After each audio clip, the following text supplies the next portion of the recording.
Empieza Citas, una nueva conversación para desafiarnos. Quédate. Bueno, y llegó Filosofía en Minutos a Citas y estoy en línea con Paola del Bosco, nuestra filósofa de cabecera. Bienvenida, Paola, a Citas. Mi nombre es Elisa Perano. Me presento por si la gente se renueva y no sabe quién soy. ¿Qué tal, Elisa? No sabés desde dónde te saludo. Mira, te saludo del Altillo, donde se desarrolló mi vida universitaria. Yo viví muchísimos años en Roma y estudié, y cuando nosotros estudiábamos veníamos acá al Altillo, porque era un lugar donde se podía poner toda la música que quisiéramos. Papá no protestaba. Teníamos nuestros libros y aquí escribí mi tesis. En fin, es un lugar lleno, pero en serio, lleno de recuerdos. Qué linda sala no columna solamente, desde sino ahí. que Qué linda. sí, y tengo a mi lado, a mi izquierda, toda una bibliotequita en la cual mi padre coleccionó todos los textos sobre la guerra de Malvinas, Sí. de todos los lados habidos y por haber. Por supuesto, muchos textos argentinos, y después una colección de por lo menos 12 tomos separados, comprado sueltos, de gente de Inglaterra y de Estados Unidos y de otros lugares que comentaban sobre el tema de Malvinas. Se hizo un apasionado sobre ese tema. Así que creo que todo esto nos ayuda también a llegar al tema que hemos decidido hablar hoy, ¿no? Vamos a contarle a la audiencia que el tema de hoy es derechos humanos. ¿Querés contarnos el enfoque que le pensabas dar? Sí, yo pensaba que era oportuno en este momento porque vamos hacia las PASO, ya se van delineando las personas que probablemente tomen en sus manos las riendas del país, tanto desde el punto de vista económico como de los otros puntos de vista, cívico, político. Y me da la impresión de que en el momento en que los ciudadanos están más activos, deberían estarlo siempre, pero seguramente en el momento previo a las elecciones y en el acto de elección, cuando ejercemos más directamente nuestro protagonismo de ciudadanos, tendríamos que tener en mente que un buen filtro para seleccionar a las personas es ver cuánto respetan los derechos de los derechos de las demás personas, ¿no? Con qué delicadeza, con qué grado de profundidad, porque me parece que ese es un buen sistema para saber quién va a honrar el poder que deleguemos en sus manos, ¿no? Y por eso lo elegí, porque creo que es un tema que en este momento nos convoca bastante. Pero después, si vos me preguntás bien, si me preguntás, siempre te pregunto que me preguntes, voy a explicar un poco qué hay detrás, ¿no? Porque hay una historia que nos hace llegar a este concepto. Una historia, una parte antigua y una parte contemporánea. Así que voy a empezar por la antigua, que me apasiona porque es reconocerle a los que nos precedieron en el camino de la vida la autoría de algunos conceptos que uno lo maneja hoy como si los hubiéramos inventado nosotros, ¿no?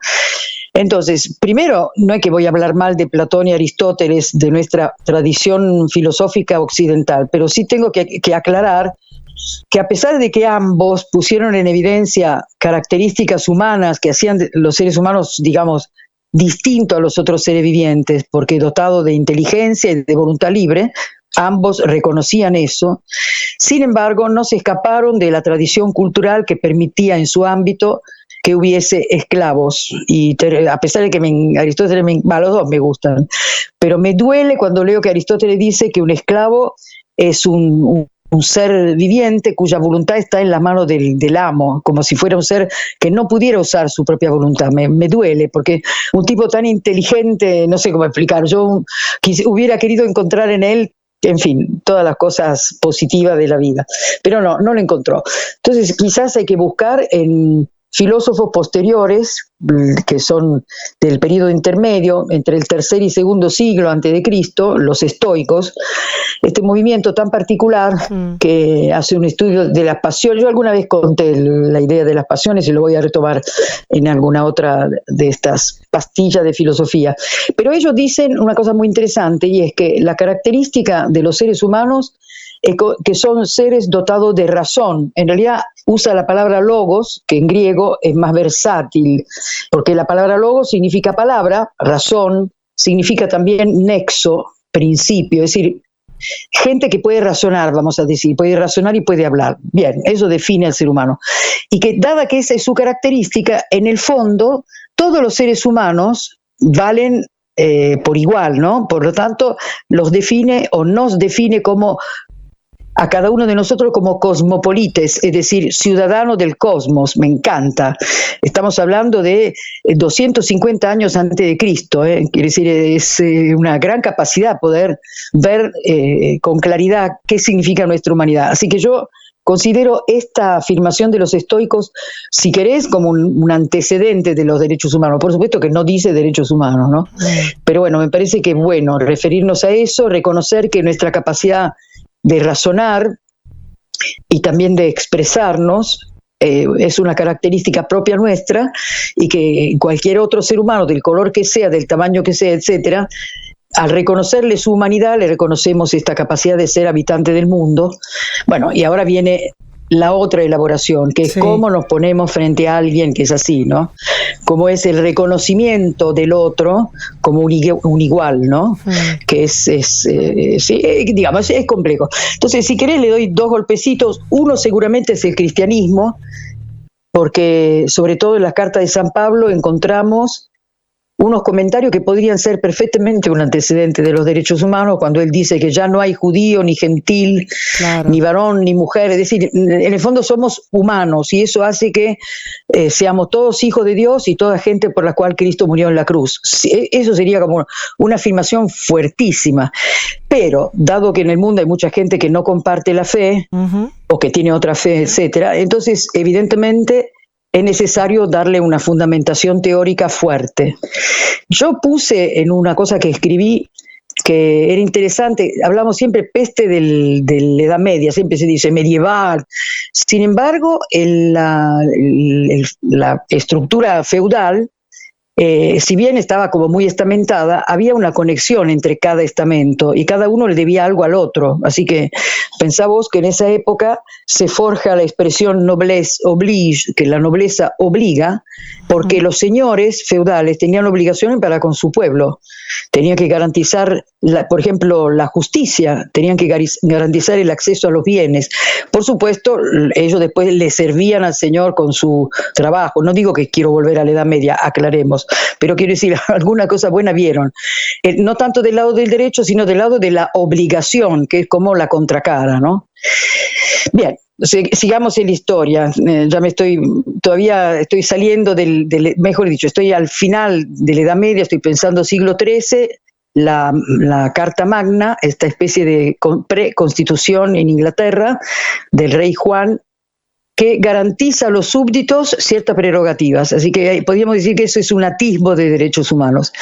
Y finalmente, a caballo entre el siglo XV y el siglo XVI, con Hugo Grotius, encontramos la idea de esta teoría ius naturalista de los derechos que provienen de la naturaleza de las personas, que realmente la cuna de los derechos humanos. Entonces, frente al absolutismo que se va afirmando cada vez más, este razonamiento dice que toda persona, por ser una persona humana, debe ser respetada en una serie de prerrogativas básicas. Y entonces ahora explico por qué se llaman derechos.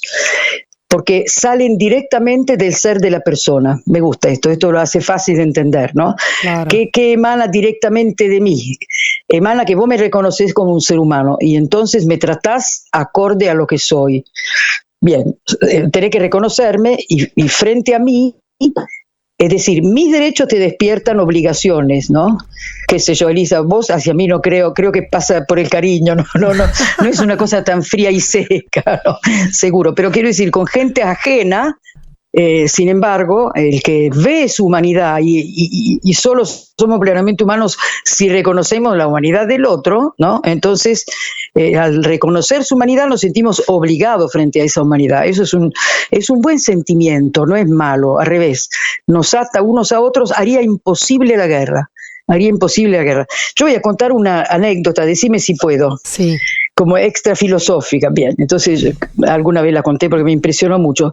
Era cerca de Navidad, entonces yo salía rápido de la academia, iba a buscar plata, tenía poca plata, lo aclaro porque para que no parezca que me mando la parte. Y había un hombre tirado en una ochava, un hombre joven, más o menos joven, digo joven desde mi punto de vista, tendría cerca de 50 años, tirando a menos, tirado al piso con una campera sobre la cara, un día de calor infernal. Entonces yo dije, pucha, alguien tendría que hacer algo. Lo vi ahí, inclusive con una especie de mirada de Sherlock Holmes, vi que tenía una botellita que decía decolorante para el pelo. Digo, Dios mío, este se habrá querido suicidar, no sé qué pensé. Caminé 3 pasos diciendo, alguien tendría que hacer algo. En ese momento dije, yo soy alguien. Así que con mucho esfuerzo volví para atrás, le toqué una pierna y le dije, señor, ¿necesita algo? Entonces él se saca la campera, me mira y me dice en un inglés así precario, money for home. Eso fue lo único que dijo. Repito que tenía poca plata yo, porque estaba yendo a un banelco, ¿no? Le saqué lo que tenía, se lo di en la mano y él me agarró la mano y me dijo, your name. Entonces, él me hizo entender que, no sé cómo explicarte, que era una persona, no era un receptáculo de plata, poca además, ¿no? Sino que necesitaba que yo lo reconociera, decirle mi nombre soy yo que te estoy dando a vos. Me dio una flor de lección, una lección, como diciendo, haceme existir. Bueno, lo uso para subrayar esta idea. Reconocer Paola, el derecho del otro es reconocer su ¿vos humanidad, ahí le ¿no? respondiste tu nombre y le preguntaste el de él? Sí. No. Mira, no, Me pescaste. Perdón, No, te lo pregunto. No. Te lo pregunto honestamente porque Tendría que haber preguntado. Ahora lo hago siempre, ahora pregunto siempre el nombre. En ese momento, confieso que me asusté, porque me agarró la mano. Claro. No estaba previsto que lo hiciera, así que me puse nerviosa. Yo creo que a mi edad no tendría que tener ese tipo de miedo. Por ahí si uno es más chico sí, porque se tiene que proteger, pero yo no me tengo que proteger. Así que si volviera atrás, claro que le preguntaría su nombre. De hecho, ahora le pregunto a todo el mundo, ya van a ver.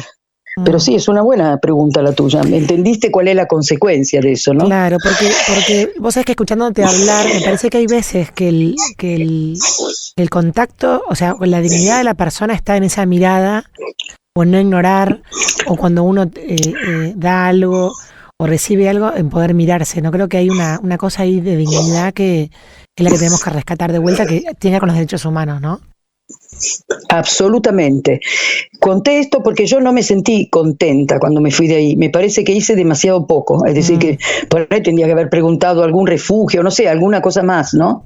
Estaba impreparada, era Navidad, no sé cómo explicar. Había cosas urgentes que taparon lo que podría haber sido una manera distinta de vivirlo, ¿no? Claro. Pero sí, tu pregunta puso el dedo en la llaga. Efectivamente, yo me asusté demasiado, ¿no? Perdón, Bien, quería. Entonces, si querés paso.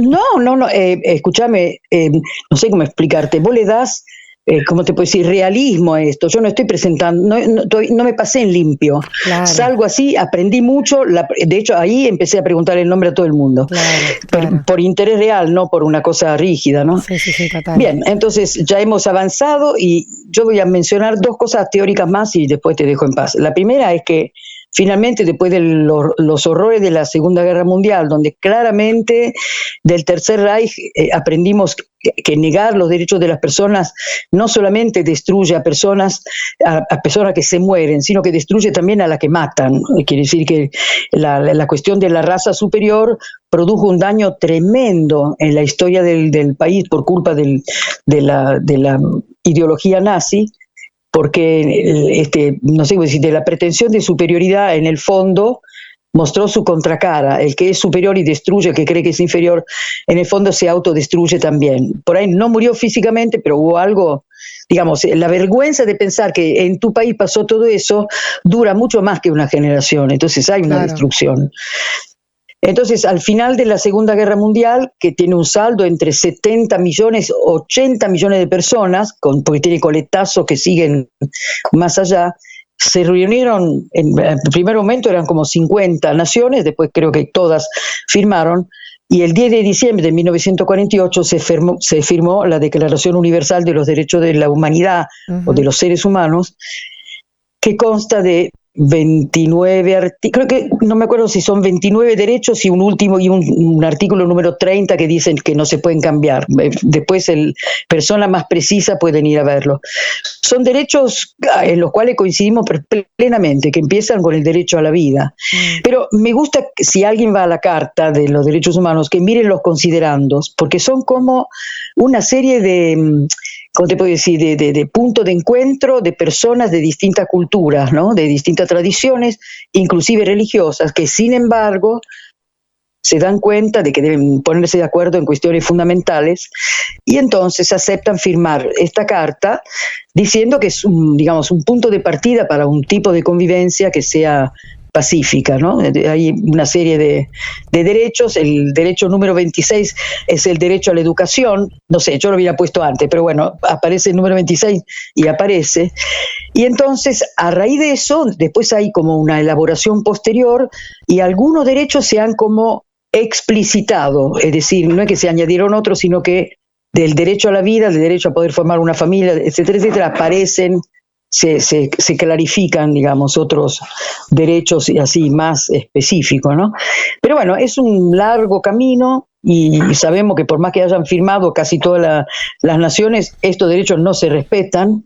Todavía hay matanzas colectivas, hay formas de genocidio o exclusiones, también el impedimento de la expresión de las propias ideas. Hace poco yo leo periódicamente un boletín que viene de Cuba, donde un hombre que tiene una paciencia y una santidad extraordinaria dice: todavía en nuestro país nos condenan si pensamos distinto, etcétera. Quiere decir que da la impresión de que una lucha que parece que se hizo para que todas las personas de cualquier grupo social pudieran tener un bienestar, se sigue autoafirmando, negándoles derechos a otro grupo, ¿no? Bien doloroso. Y quizás lo último que quiero decir, que es como se diría, una tarea pendiente, sí, que como cierre, diría un cierre que no cierra, sino que abre, y es que a veces se intenta, inclusive a nivel internacional fuerte, sentar otros derechos o otros pseudo derechos que dañan derechos de seres humanos reales. Y esto estoy pensando, bueno, lo podría decir directamente, ¿no? Que hacen parecer el derecho al ejercicio de la propia libertad, inclusive en desmedro de la vida de algunos. Claro. Estoy pensando particularmente el tema del aborto, ¿no? Claro. Entonces estamos hablando del derecho a la gestión del propio cuerpo, cuando no se tiene en cuenta que hay ese, sí, está en mi cuerpo, pero también hay otro, ¿no? Claro. Sí, así que quiero decir, ojo, que si no hay una fuente realista de los derechos humanos, de la naturaleza concreta de las personas, entonces la esfera de los derechos humanos puede ser muy caprichosa y extenderse o cambiarse inclusive según el tipo de ideología dominante, que esto ya sucede, ojo, no estoy hablando en abstracto, lamentablemente. Así que es una tarea. Y la última cosa que digo, hay una filósofa judía francesa, murió durante la guerra, pero no en un campo de exterminio, sino que murió por una tuberculosis que contrajo, entre otras cosas, porque cuando se enteró del holocausto, de lo que estaba sucediendo, no pudo comer más, comió poquísimo y bueno, estaba muy debilitada, que se llama Simone Weil. Ella dice que lo último que escribió, que no lo publicó ella, lo publicó Albert Camus en el 50, dice que la noción de obligación precede la de derechos y la funda. Es decir, que el fundamento de los derechos es que nos sintamos obligados, porque si nadie siente la obligación, que yo sea sujeto de derecho no cambia la conducta para conmigo. Y eso me pareció extraordinario. Entonces, creo que quiero dejar esta idea. ¿Cuándo empiezan a valer los derechos? Cuando yo se lo reconozco a otros. Claro. Entonces, los adultos respecto de los niños, por ejemplo. Claro. Ahora me empieza a interesar los adultos respecto a los ancianos, ya me empieza a interesar la cosa. Claro. Así que vamos a repetir la noción de obligación. Mi mamá que tiene 102 años. 102, qué bárbaro. Bueno, la noción de obligación precede a la de los derechos. Vamos a quedarnos con eso, Paola. Y muchísimas gracias. Y la funda. Sí, de nada. Muchísimas gracias por esta columna tan informativa, me pareció buenísima, así que vamos a difundirla para que más gente se informe sobre lo que son los derechos humanos. Bueno, si tienen ganas de protestar, que me escriban, porque yo respondo con... Sí, no sé cómo explicarte, ¿cómo se dice? Casi golosamente, porque la eventual protesta me ayuda a refinar mi argumentación. Bueno, te mando un abrazo, Elisa. Bueno, muchísimas gracias, hasta Paola. Un saludo inmenso, adiós. Un saludo, chao, chao. Bueno, y así pasaba Paola del Bosco, nuestra filósofa de cabecera, desafiándonos en nuestros conceptos de derechos humanos. ¿Te gustó esta cita? La seguimos en Instagram. Búscanos como Citas de Radio.